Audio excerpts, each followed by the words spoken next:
Hi, I'm going to spend a few minutes showing you how to pack a backpack for a 3 or 4 day trip on Mount Rainier. In this case, up the Emmons Route. It's going to be a group trip with more than 5 but less than 10 people, and that's going to adjust some of the group gear that you'll use. Just to save time, I've already packed my sleeping bag in the bottom compartment. I didn't used to like the bottom compartment, but I've kind of grown used to it now. And there should be room to put your sleeping mat in with it. For Mount Rainier, in general, for most of the usual climbing months, a 15-degree bag should do.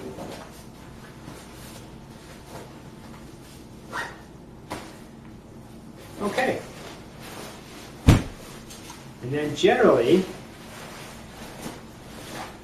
toward the bottom of this, you pack things that you're really not going to need until you're camping. So in this case, we've got 3 nights worth of food.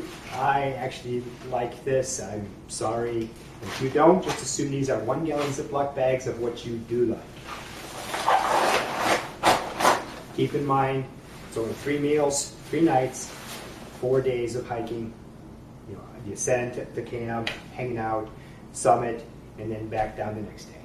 Next, you want to take care of your group gear. In this case, a whole tent. I'm just doing this as an example. It would be either like the flying poles or the tent body. Depends on how many people, how many stoves you're sharing, and other group gear, including protection. It does take up quite a bit of room, but this is an extreme example.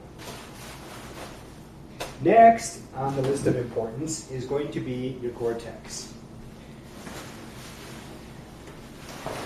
You really hope, especially aside from Summit Day, on Summit Day it might be a little different, but you really hope that in the middle of your approach you do not need your Gore-Tex pants.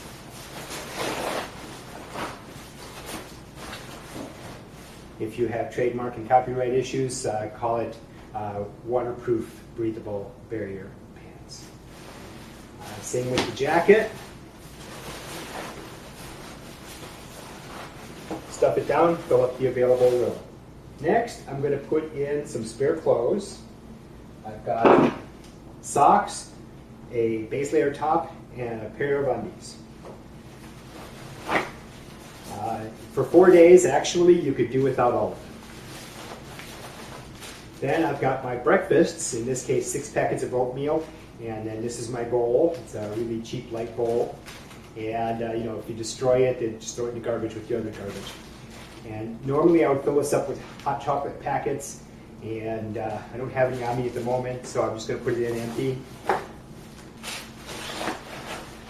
Then this is my fleece top. I might actually be wearing it on the approach. I don't know. But if I'm not, it's going to go in here.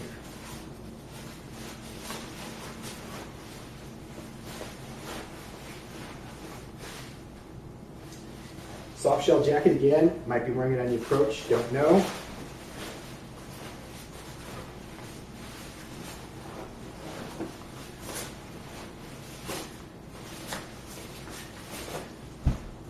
And now, I've already sent my gear up to Rainier with some family that's going up there on a trip, so all of my bags are up there, including my Nalgene. So this is going to substitute for a Nalgene for purposes of this demonstration. Putting it right here, vertically, next to the tent. Could be next to the stove. It could be next to whatever other group gear you've got.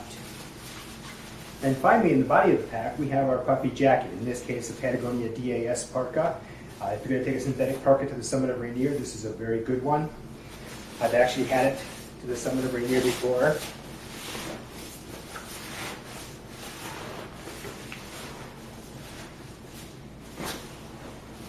And now, as far as stuff that goes inside your pack, that's pretty much it.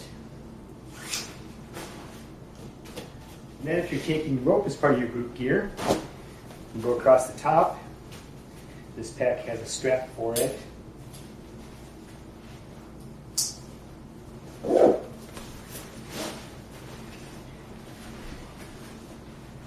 You can fasten it under these 2 side straps.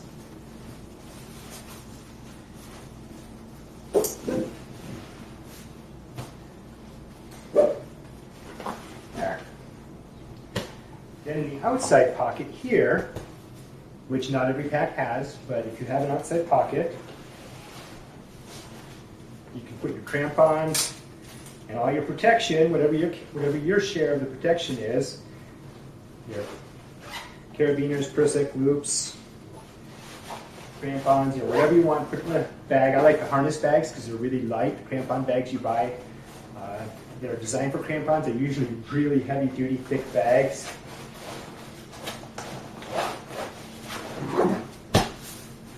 And now in the top flap, most people will put a 1-gallon Ziploc bags with their electronics and chargers. They've got that kind of thing.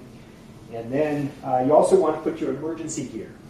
So if you've got summit mittens, these could actually go with the body of the pack. Your regular gloves for summit day. I've got my camp gloves, which I'll probably be wearing when I'm hiking up the approach. A beanie and a buff, which are both very important. And then also wearing for the approach, probably the baseball cap. If you switch to the beanie, you put it in the top flap.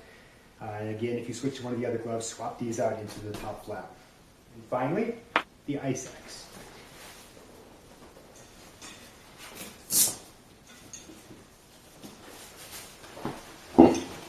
There you go.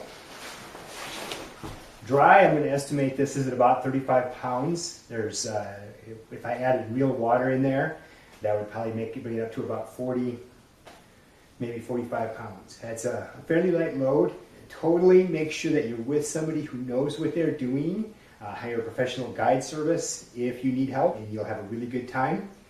And remember, the lighter you can get your pack and still be safe, the happier you're going to be in the long run.